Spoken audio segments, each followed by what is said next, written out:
All right, let's dive right in. We're going to look at just a single ancient verse that, believe it or not, holds a massive cosmic secret about who we are and why we're even here. We're going to unpack this incredible story hidden inside Genesis 1:26. So let's do it.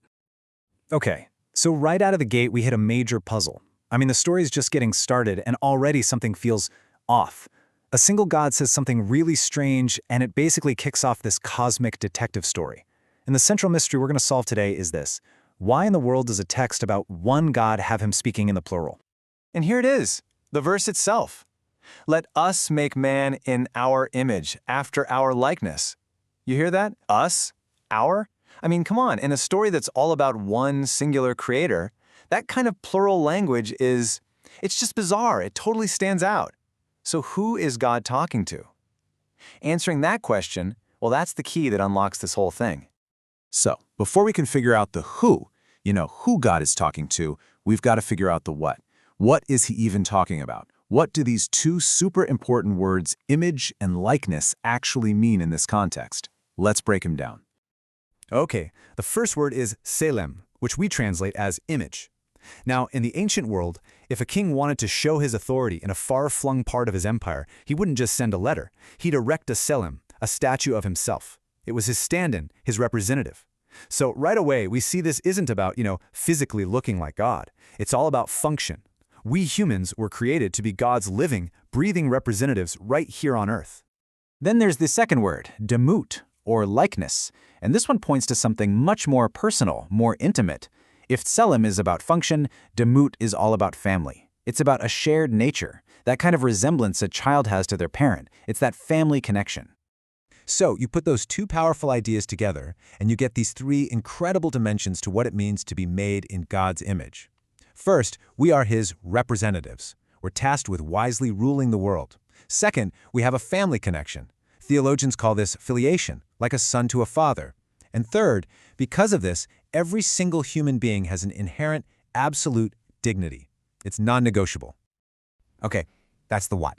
We now know what's being made. So let's get back to our big question, who is the us? The answer, it turns out, is found when you look at other places in the Bible where we get a peek into God's throne room. And this is what's so fascinating. Genesis 1:26 isn't some typo or a weird one-time thing. The pattern shows up again and again.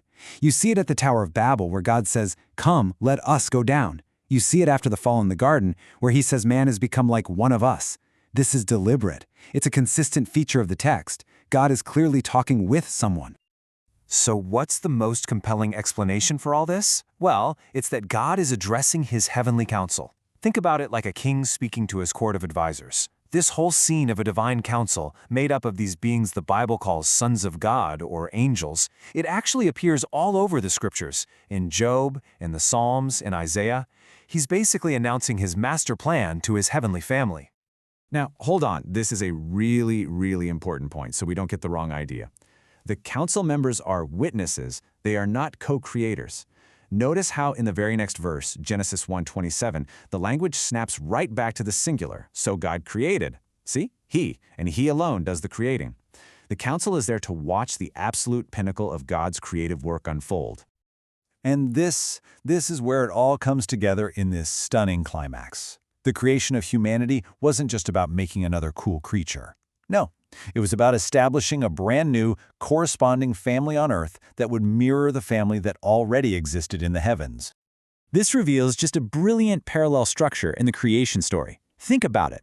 On day 4, God creates the heavenly bodies, the sun, moon, and stars, which are often associated with his heavenly family, the sons of God.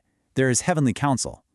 Then, fast forward to day 6, and he creates his earthly family, us, humans, who bear his image and likeness and act as his representatives on the ground.